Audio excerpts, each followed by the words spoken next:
Morning, everyone. This week's code of conduct is strive for restraint, discretion, integrity. Is there anything you'd like to add, Mr. Dow? Sure.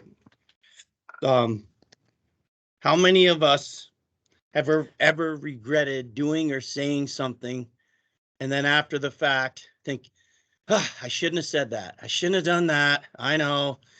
I think we've all been in that boat.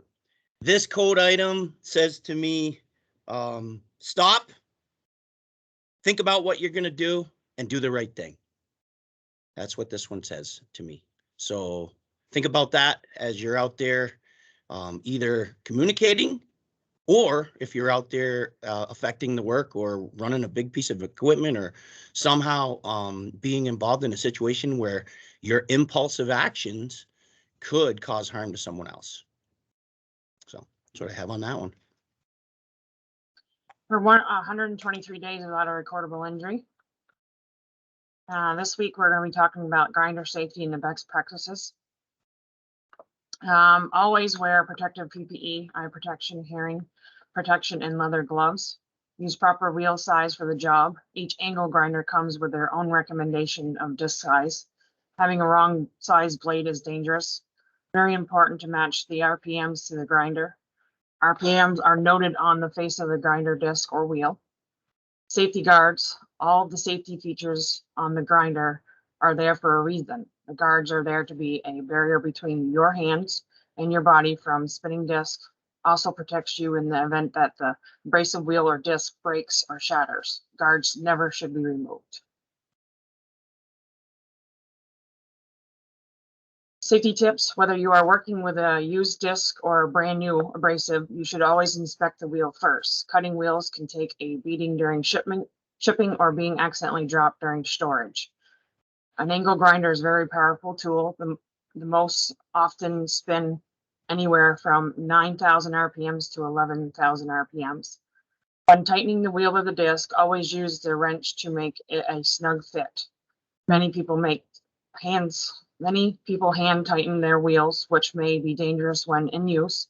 There is no need to make it extra tight, just a snug fit that you otherwise can do by hand. Respecting the equipment is safety, and it's a safety requirement. It's always the smartest and safest thing you can do for yourself and stand buyers. Last but least, hand placement. One of the biggest safety tips: to always be in complete control of the machine. It is important to always have two hands on the tool in the correct position. Having both hands on the grinder gives you far more control and better leverage. You always want to have one hand on the handle and one hand on the back of the grinder. This is what I have for this week, but also we want to make sure that anybody has anything with cuts, or just report, please. Just let us make the decision on what's best and moving forward. But these are a very powerful tool, and doing inspections on sites that we are finding that the guards are being removed or not on there, that's just completely dangerous, and they're there for a reason. Any questions or concerns, please get a hold of Health and Safety. Alberta, one comment, one additional thing I'd like to add is the safety when you remove and replace the blades. Unplugging is important, or removing the battery pack if it's a cordless. I know that especially when you have to use your hands with a lot of effort to release or to tighten up the grinder disc, that it's easy to grab the switch. Yep. So that's really important, even on cordless grinders. Correct. And also too is not having the ability to, when people just leave it completely on without having the guard or the shifter where you can leave it in place, or having it so when you are accelerating it. So that's another, safety protocol too. Yep. Okay, thanks. You're welcome. Okay, I'll switch over to my screen. Window.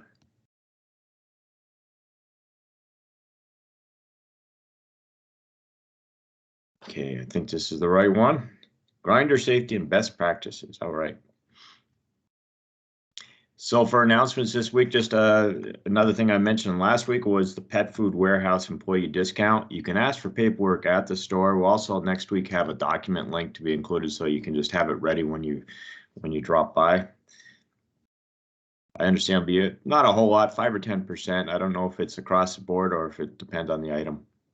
But we all know dog food is expensive, isn't it, Alberta? That and toys. Toys are expensive, probably more expensive. It's like bringing a kid to the toy store, isn't it? When you go to Pet Food Warehouse with the dog. So this coming month, which October starts on Friday, is Breast Cancer Awareness Month. And ECI employees Alberta Smith and Sarah Wallen have organized a fundraiser with pink high-vis ECI t-shirts. And they hope to see lots of pink out there on the job sites in October and always.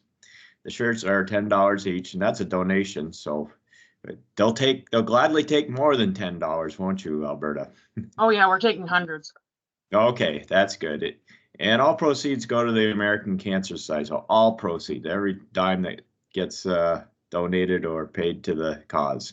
So check with Alberta or Sarah for more details. And a great picture of the two of you guys with the t-shirts.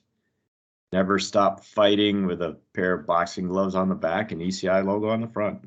Great. Thanks for doing that, Alberta. Well, thanks for letting us do a part of it, and thank you for paying for it and all the proceeds going to the Vermont American Cancer Society. We're very proud to do it. So for new employees this week, we have Ben Charette. You might have seen Ben on previous jobs. He used to work for LPD flagging. He's one of the guys out there running around making sure it happens out there. And Trevor Smith. So welcome both guys. Again, I got the ECI Primary Wellness Program link, so check it out if you're not already enrolled. And the weather outlook, welcome to fall. Expect cooler weather, rainier weather today, and shorter days as we move forward towards the end of the year. So it does sound like after this rain passes, though, it'll be not a bad week ahead of us. So congratulations, Vermont. We're at 87.4% vaccinated. Pretty impressive again. Still a lot of cases out there, though. And for this week, we're profiling the Burlington Greenway. That's phase 3B we're working on, 3B South, and of course, Burlington. And we're contracted with the city of Burlington to construct this 3BS phase of the Greenway. And the project is located pretty much at Oak Ledge Park, which can be found at the far end of Flynn Avenue. Also, I guess, essentially at the far end of Home Avenue. They are connected by the bike path. So this is from the city's website. It's a nice summary. It says the last significant piece of unimproved greenway in the central and southern portions of Oak Ledge Park will soon receive a major overhaul. This was written before we started. So beginning in July at Austin Drive, which is kind of the end of Home Avenue, and working north as the season progresses and the crowds retreat, this last section of the 8.3-mile multi-use path will be rehabilitated. Expect the usual standard cross-section of 11 foot wide of asphalt, 2 feet of gravel, exposed aggregate concrete in high or shoulders, and says exposed aggregate concrete in high traffic and erosion prone areas. So improved bike facilities and connection to existing infrastructure, and additionally an inviting entrance supported by a donation to the Burlington Parks Foundation will be built at the Austin Drive entry to Oak Ledge, along with a University of Vermont Medical Center sponsored fitness station near the Flynn Ave entrance. Finally, an expansive oval exposed aggregate concrete and pervious pavers will provide more circulation room for the previously crowded confluence of bikers, walkers, paddlers, swimmers, and other things, and people, dog walkers, and I'm sure everything like that. So what that cross or access a path at this junction near Flynn Avenue. The oval culminates in a concrete ramp, which will provide urgently needed universal access to Blanchard Beach, which is just to the north side there. So this is a poster that the city has online showing where the current closures are, and there's a couple of them. There's one up around the College Street to Maple and into the rail yard. We're working actually on some both rail work there, but also some bike path realignment there, which isn't shown on these photos, but it's a different project. And this is the 3B South, and you see the red zone there is all the closed bike path through Oakledge Park. If you haven't been there, it's a pretty neat area. It's pretty, it's certainly the whole bike path is a great, you know, emerald jewel, you know, along the lake. So check it out sometime if you're not familiar with it. One of the big deals on this part of the project, especially going through a park, was protecting the existing trees. There were quite a few that had to be removed, but they protected several others, like this big oak. And here they're just uncovering the roots, and on one side where the bike path will pass through, and trying to be careful and hand excavate around those roots. And we've got people from the city checking it all out and making sure we're not damaging the tree. And this is in a similar area through the woods. It's fairly tight. And then this is just a couple days ago, or yesterday, might have been yesterday. This is the subcontractors doing hydro seeding along the completed and paved section. We got most of it pretty much paved and installed. And then the Austin Drive entrance has this oval shaped concrete surface, and as an entryway into the bike path. And we were just finishing up some of that. It's an exposed aggregate, and there's Austin Drive in the background.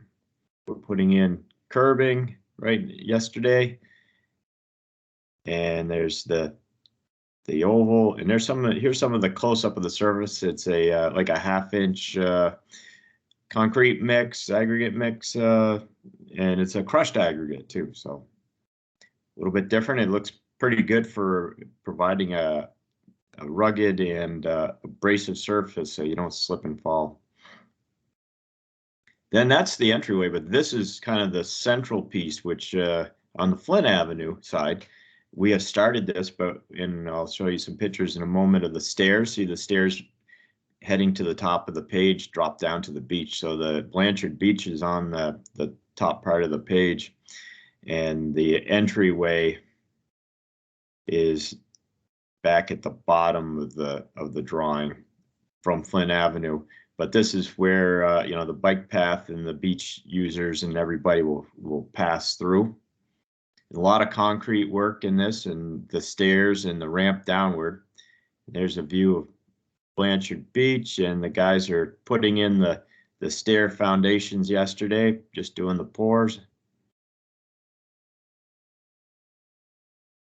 Here we go, and they got the footings in, just putting the walls in now. And as work progresses, we'll have some more images of this this nice second part of the project where we're putting in the new oval. That oval also has a large symbol in the middle, the Burlington logo you see in the middle of the oval. So that'll be pretty cool when it's all done. And I have a link here, which is to the Enjoy Burlington Greenway project. So it gives an update with lots of photos on the project. So they track our work pretty good, put it out there on the internet, and everybody from the city I know is excited to finally kind of pull a lot of this together and then get the part through the rail area done too. So I have for the archive photo the Burlington bike path along the Great Lawn back in 2014. We installed these as part of the job through that section. What we're putting in here are these kind of paver type things that you pour topsoil over. They have openings to allow moisture, water to pass through and for grass to grow. And it's meant to be a kind of a hardened lawn surface. So if there's for vehicles parking, essentially, like you know, a lot of times on these events, you have ambulances or fire department just stationed there waiting, and it's just a good hard surface for all weather type of application. So that's what I got. That was back in 2014. So amazing how 7 years has just flown by. All right, I'll turn it back to you, Alberta and Matt, and have a good day out there. Yep. Thanks, Ken. Be safe today.